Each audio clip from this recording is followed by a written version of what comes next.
Hello everyone and welcome back to another video. So today I want to do a kind of successor video to a previous video I did on the guide with starting Imperial Fists.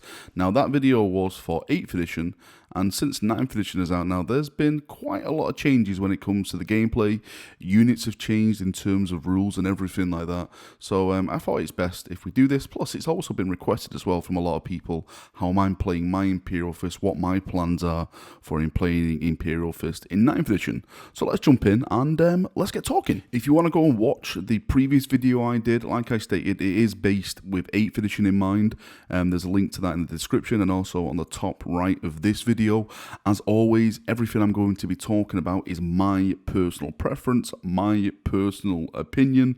You know, there may be better meta lists out there and stuff like that, but this is the way that I like to do my forces. Now, in my previous video, I mentioned that one of the greatest things that I had in my arsenal as an Imperial Fist player were tanks. The Executioner tank was basically king for me, with its heavy weapons, the heavy laser destroyer, the devastated doctrine being an effect for Imperial Fist where you get +1 damage to buildings and vehicles. It was great, it was fantastic.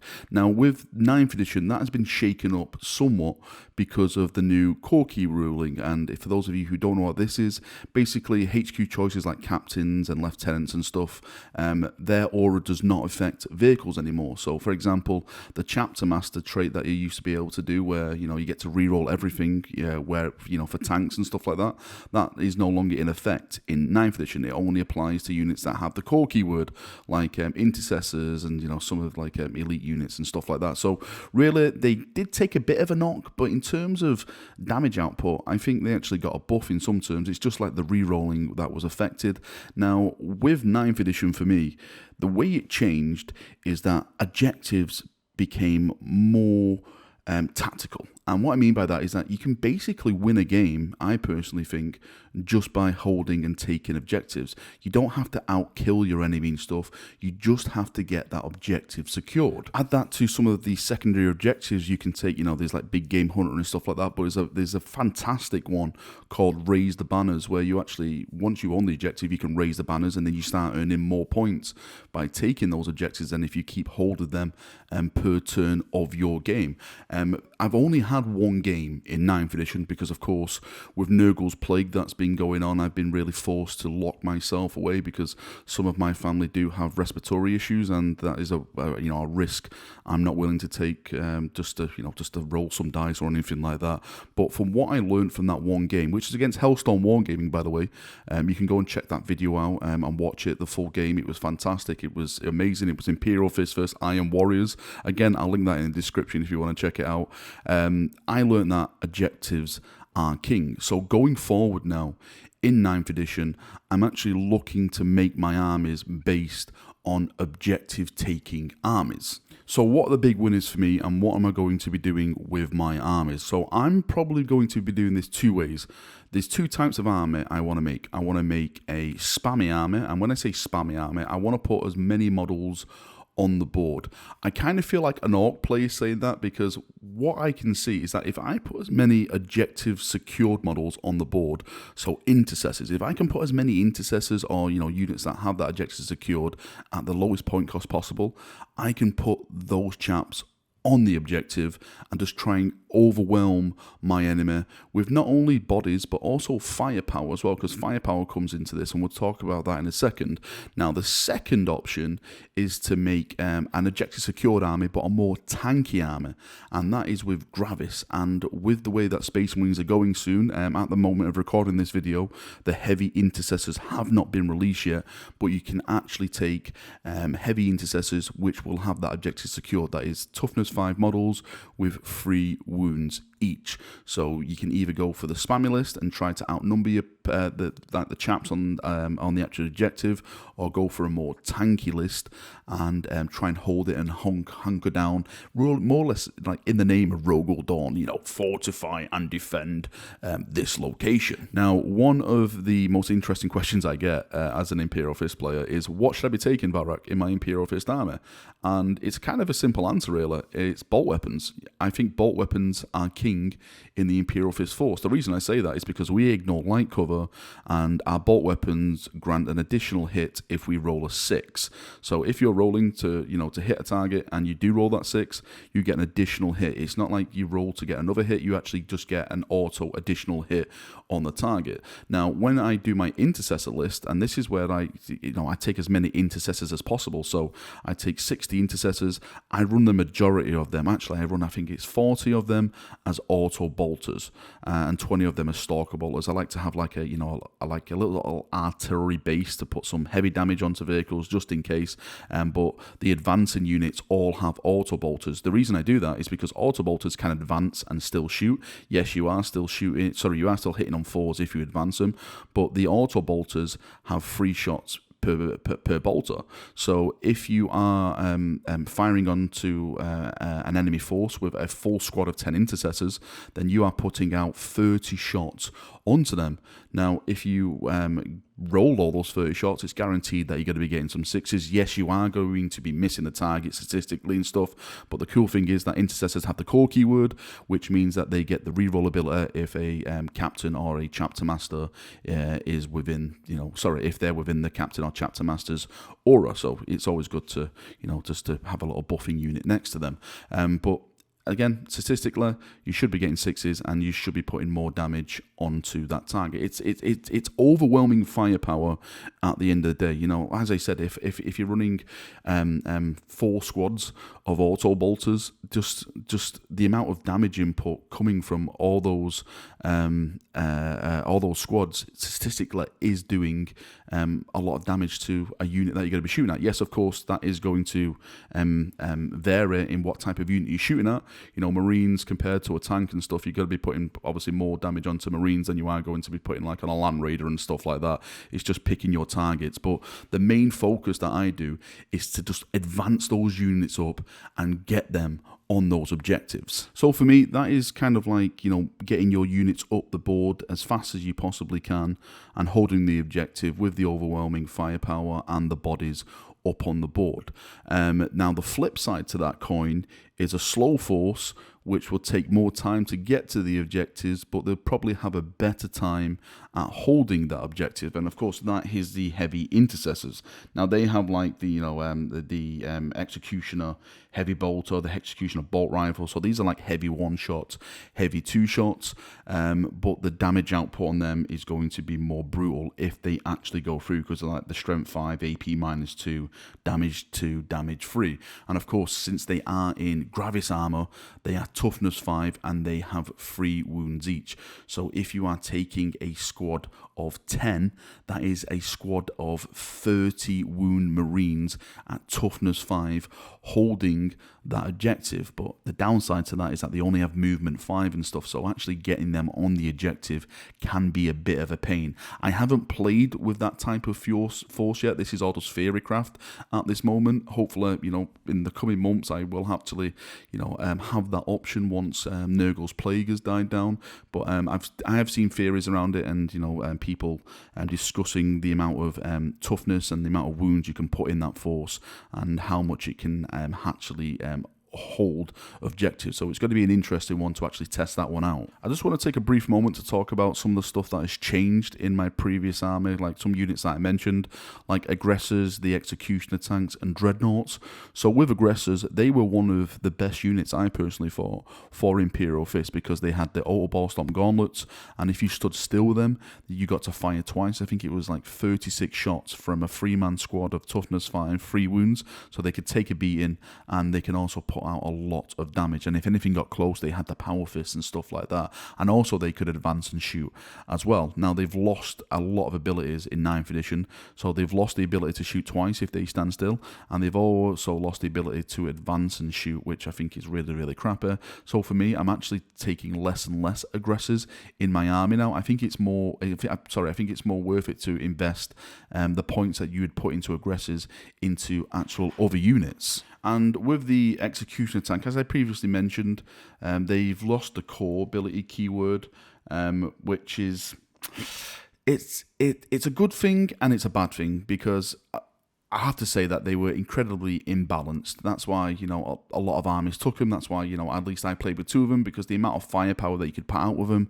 and the amount of DACA that you could put onto the target and the amount of rerolls you could get with them because of like chapter master next to them and stuff like that, it was absolutely brutal. So the fix is a good thing in terms of game balance, bad thing in terms of they took my DACA away, you know, when it comes to like Imperial Fists and stuff like that.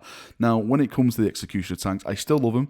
I still think they're fantastic. I actually think they got a buff, well, in regards to rerolls, they lost that, but in the terms of their, you know, heavy laser destroyer, I think it actually got buffed. But I'm probably only going to be taking 1 in my force, unless I have like, you know, narrative, you know, big theme games and stuff like that, when I want to take like a full tank battalion and stuff.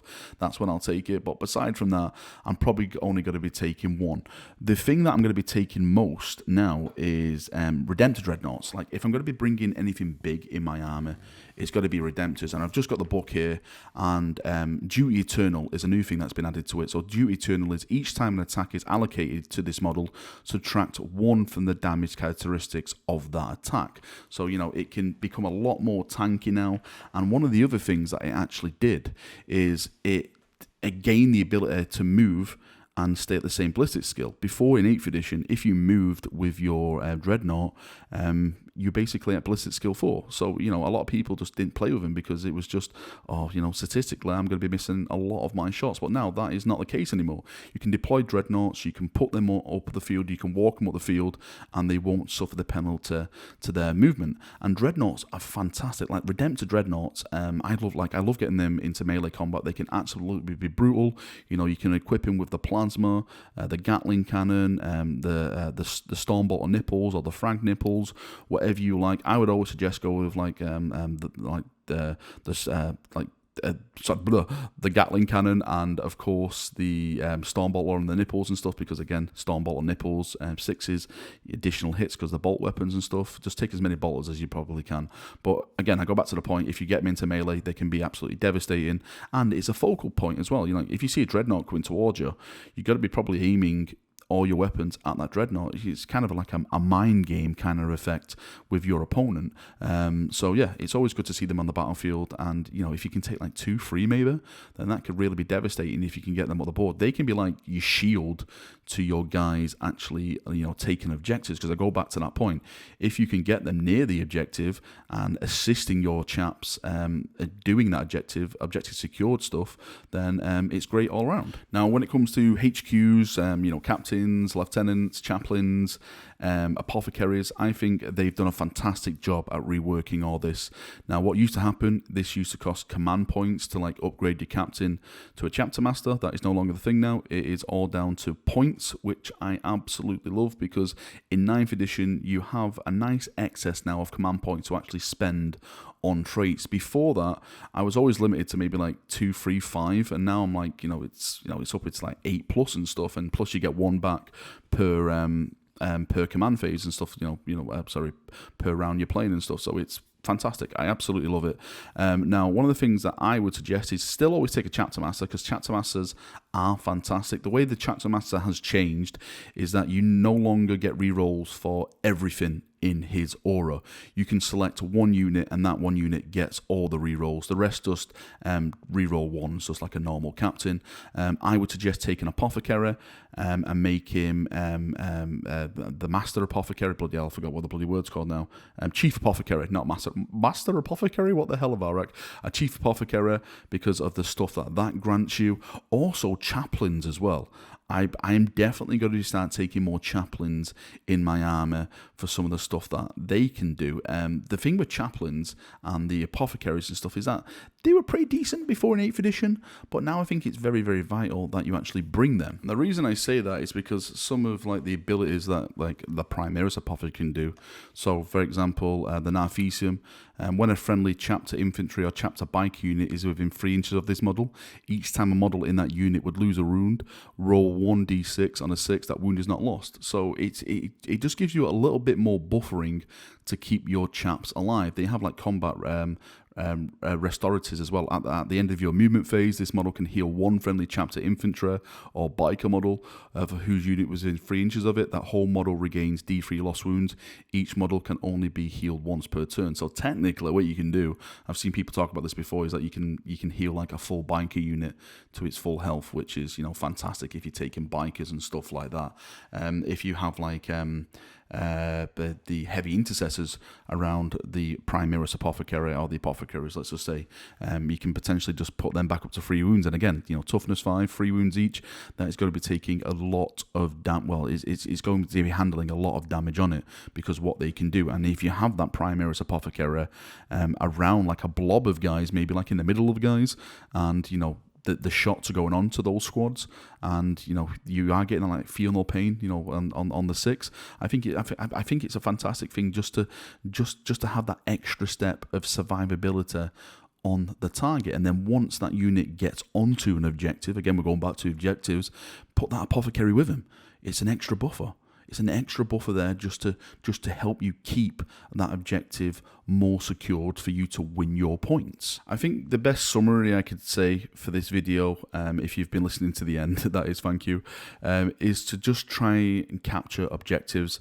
That is what I've learned from what I've been playing. Of course, you know, if you've got any more feedback on that and anything, I would love to hear it. I would love to get as much feedback as you possibly can. Let's all try and help each other make, you know, one of the best Imperial Fist forces that we can, and let's purge in Dawn's bloody name. But I'm going to say, like, just spam those objectives, raise the banners, hold out, get those points, and just bring the pain to the enemy. You are Sons of Dawn. You need to fortify that position. And with other stuff like the Storm Speeders, the Blade Guard veterans, the Gladiator tanks and stuff, I'm probably going to leave that for another video because I'm going to be completely honest with you. I haven't played with them at all. I don't know how they're going to be that effective when it comes to playing Imperial Fist. Like the way I've been making my army, as I've stated throughout all this, it's more infantry than it is tanky now, because tanks were kind of king in 8th edition, and the way it's changed in 9th edition, objectives are king, and you know, holding those objectives are king, the terrain and stuff is more beneficial to the actual player, and tanks I see are going to have a hard time dealing with that because, you know, tanks aren't objective secured or anything. So yeah, I'm going to focus my armies through this edition being more infantry based, being led by chapter masters, apothecaries, you know, chaplains, all that whole shebang and stuff like that. Alright, Chaperonios, I'm going to call the video there. I just want to say thank you for coming, thank you for watching. Hopefully this has helped you. You know, if you've got any questions at all, please post them down below. I'll have to say it again, you know, I am nowhere, you know, like a meta player or, you know, like a tournament player. This is just this is just me giving my personal opinion on how I see to play Imperial Fist. You'll probably agree, you probably, you know, massively disagree. You probably have other ideas how to play it. That's fantastic. You do you, and you know, I'll do me. You know, it's how you play the army. It's how you see you're getting the fun out of it. So, you know, if you see something different that's fun or something that's better, do it your way, and you know, it's fine. I'm not going to take offense by it and anything like that. Anyway, thank you for coming, thank you for watching. See you now, have a great day, and bye bye.